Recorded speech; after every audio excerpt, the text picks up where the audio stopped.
کیا آپ سب لوگ تراویح پڑھ رہے ہیں؟ اگر آپ کا جواب ہاں ہے تو بہت اچھی بات ہے۔ تراویح کی نماز وہ نماز ہے جو رسول اللہ صلی اللہ علیہ وسلم کو بہت پسند تھی، اور حدیث میں آتا ہے کہ جو شخص ایمان کے ساتھ، یقین کے ساتھ تراویح کی نماز پڑھتا ہے تو اس کے پچھلے جتنا گناہ ہوتے ہیں وہ اللہ تعالیٰ معاف فرما دیتا ہے۔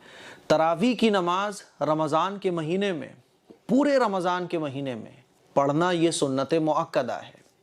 اسی لیے ہم اور آپ پورے رمضان کے مہینے میں تراویح کی نماز پڑھیں۔ تراویح کی 20 رکعات ہوتی ہیں، اور تراویح کی 20 رکعات رمضان کے پورے مہینے میں مردوں کے لیے بھی سنت مؤکدہ ہے اور عورتوں کے لیے بھی سنت مؤکدہ ہے۔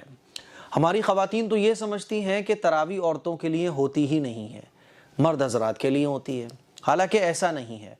تراویح پورے مہینے عورتوں کو بھی پڑھنا چاہیے۔ بغیر کسی عذر کے اگر عورتیں تراویح چھوڑ دیتی ہیں تو وہ گنہگار ہیں۔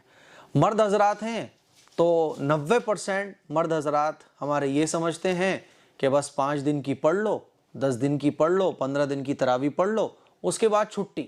اسی لیے آپ نے دیکھا ہوگا کہ جہاں 5 دن کا قرآن مکمل ہو رہا ہوتا ہے تو وہاں لوگ سڑکوں پر آ جاتے ہیں، نالیوں کے پاس بیٹھ کے تراویح پڑھ رہے ہوتے ہیں، ہے نا، گلیوں میں تراویحاں پڑھ رہے ہوتے ہیں۔ ارے بھائی، مسجد میں جا کے پڑھو نا تراویح۔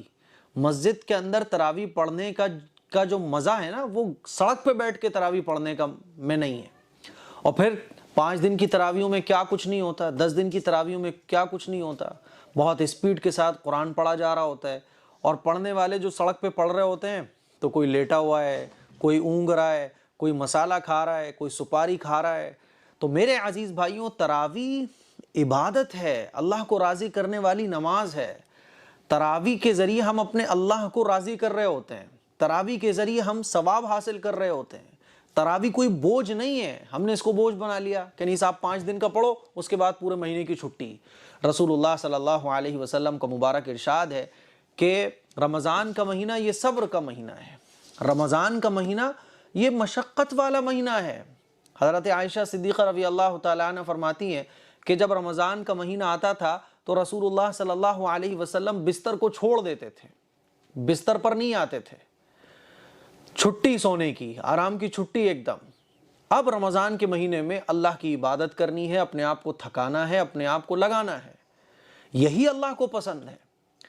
تو تراویح یہ نہیں ہے کہ 5 دن کی آپ نے پڑھ لی۔ 90% ہمارے مسلمان نوجوان مرد حضرات یہ سمجھتے ہیں کہ 5 دن کی پڑھ کے بس چھٹی، 10 دن کی تراویح پڑھ لی اب چھٹی۔ اسی لیے آپ نے دیکھا ہوگا کہ 5 دن اور 10 دن کی پڑھنے والے پھر غائب ہو جاتے ہیں، مسجدیں خالی ہو جاتی ہیں۔ میرے عزیز بھائیوں، میری بہنوں، اچھے طریقے سے سمجھ لو کہ تراویح پورے رمضان پڑھنے کی چیز ہے۔ تراویح وہ نماز ہے جو پورے رمضان عشاء کی نماز کے بعد 20 رکعات پڑھی جاتی ہے، اور یہ سنت مؤکدہ ہے۔ سنت مؤکدہ کا مطلب یہ ہوتا ہے کہ بغیر کسی عذر کے اس کو چھوڑ نہیں سکتے۔ ہاں، تراویح میں پورا قرآن سننا یہ ایک الگ سنت ہے، سنت ہے، سنت مؤکدہ نہیں ہے۔ اگر کوئی آدمی پورے مہینے تراویح پڑھتا ہے لیکن وہ قرآن نہیں سنتا تو وہ سنت کو چھوڑنے والا ہے، لیکن سنت مؤکدہ کو اس نے پورا کر دیا۔ اور جو لوگ 5 دن کی تراویح میں پورا قرآن سن لیتے ہیں اور پھر باقی پورے مہینے چھٹی کر لیتے ہیں تو وہ سنت مؤکدہ کو چھوڑنے والے ہوتے ہیں، اور وہ سنت مؤکدہ کو چھوڑنے والا وہ گنہگار ہوتا ہے۔ اسی لیے میری آپ لوگوں سے گزارش ہے کہ اگر آپ نے 5 دن کا قرآن پڑھ لیا بہت اچھی بات ہے، لیکن تراویح یہ پورے مہینے پڑھنے کی چیز ہے، پورے مہینے پڑھنے کی نماز ہے۔ اسی لیے میرے عزیز بھائیوں، میری بہنوں، کاموں کو تھوڑا سا سمیٹ لو۔ یہ نیکیاں کمانے کا مہینہ ہے، پیسہ کمانے کے لیے، کاروبار بنانے کے لیے، مکان بنانے کے لیے پورا سال پڑا ہوا ہے۔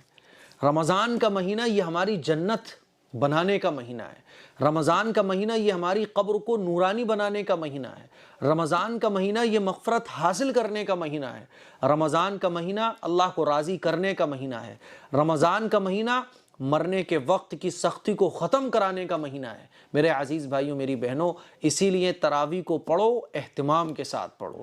جن لوگوں نے 5 دن کا پڑھ کر، 10 دن کا پڑھ کر، یا یہ سوچ رکھا ہے 15 دن کے بعد میں تراویح نہیں پڑھوں گا، آپ سے گزارش میں کرنا چاہتا ہوں، تراویح یہ پورے مہینے پڑھیے، بالکل بھی ناغہ نہیں ہونا چاہیے۔ زندگی کا کچھ پتہ نہیں ہے، موت کا کچھ پتہ نہیں ہے، کب ہمارا بلاوا آ جائے کچھ نہیں معلوم۔ ایسا نہ ہو کہ قبر میں جانے کے بعد ہم افسوس کریں کہ کاش میں نے رمضان کی برکتوں سے کچھ اور نیکیاں حاصل کر لی ہوتی۔ اسی لیے تراویح پورے مہینے پڑھیے گا، ارادہ کیجئے، کمنٹ باکس میں کمنٹ کر کے بتائیے کہ کس کس نے ارادہ کیا کہ تراویح وہ پورے مہینے کی پڑھیں گے۔ السلام علیکم ورحمۃ اللہ وبرکاتہ۔ پہلے تو ہم دعا کرتے ہیں کہ سعودی عرب میں جو حادثہ ہوا ہے اور 20 لوگوں کی موت ہو گئی ہے، 29 لوگ گھائل ہیں، ہم دعا کرتے ہیں کہ اللہ تعالیٰ مرنے والوں کو جنت الفردوس میں اعلیٰ مقام نصیب فرمائے، اور جو لوگ زخمی ہیں اللہ تعالیٰ ان کو جلد از جلد صحت نصیب فرمائے۔ میرے عزیز بھائیوں، میری بہنوں، بڑے دکھ کی خبر آج صبح سننے کو ملی، اور آپ لوگوں نے بھی یہ خبر سنی ہوگی، دیکھی ہوگی کہ ایک بس کا ایکسیڈنٹ ہو گیا، اور بس جو ہے وہ پہاڑ سے جا کے ٹکرائی، پلٹ گئی اور اس میں آگ لگ گئی، جس سے 20 لوگ مر گئے۔ اور یہ 20 لوگ جو مرے ہیں یہ الگ الگ دیشوں کے ہیں، اور جو 29 لوگ گھائل ہوئے ہیں یہ بھی الگ الگ دیشوں کے ہیں، اور ان کو وہیں پر بھرتی کیا گیا ہے۔ ایسے حادثے سعودی عرب میں ہو جاتے ہیں رمضان کے موقع پر، کیونکہ رمضان میں رش بہت ہوتا ہے، جس کی وجہ سے یہ حادثے پیش آ ہی جاتے ہیں۔ میں اپنے تمام ہی عمرہ کرنے والے بھائیوں سے، بہنوں سے کہنا چاہوں گا کہ جو صبح اور شام کی دعائیں ہیں ان کا خاص اہتمام کریں۔ حادثات سے بچنے کے لیے جو اللہ کے نبی صلی اللہ علیہ وسلم نے دعائیں سکھائی ہیں ان کا بڑا اہتمام کریں، اور اپنی دعا میں اس کو ضرور مانگیں کہ اللہ تعالیٰ حادثے کی موت سے ہم سب کی حفاظت فرمائے۔ بڑا افسوس ہوا یہ خبر سننے کے بعد، اور آپ اسکرین پر دیکھ سکتے ہیں پوری خبر کہ سعودی عرب میں حج یاتریوں سے بھری بس میں آگ لگی، 20 کی موت ہو گئی، 2 درجن سے زیادہ گھائل ہو گئے، اور اس طرح کے حادثے پہلے بھی ہوئے ہیں۔ بڑا افسوس ہوا یہ خبر سننے کے بعد کہ بس جو ہے وہ کار سے ٹکرا گئی تھی۔ بس والے نے بریک لگانے کی کوشش کی لیکن بس کے بریک فیل ہو چکے تھے، اور بریک فیل ہونے کی وجہ سے بس جو ہے وہ ایک پہاڑ سے جا کے ٹکرائی اور پلٹ گئی، اور اس میں آگ لگ گئی۔ تو یہ بڑے افسوس کی خبر ہے۔ ہم اللہ تعالیٰ سے دعا کرتے ہیں کہ اللہ تعالیٰ گھر والوں کو صبر جمیل عطا فرمائے اور بہترین ان کو بدلہ عطا فرمائے۔ السلام علیکم ورحمۃ اللہ۔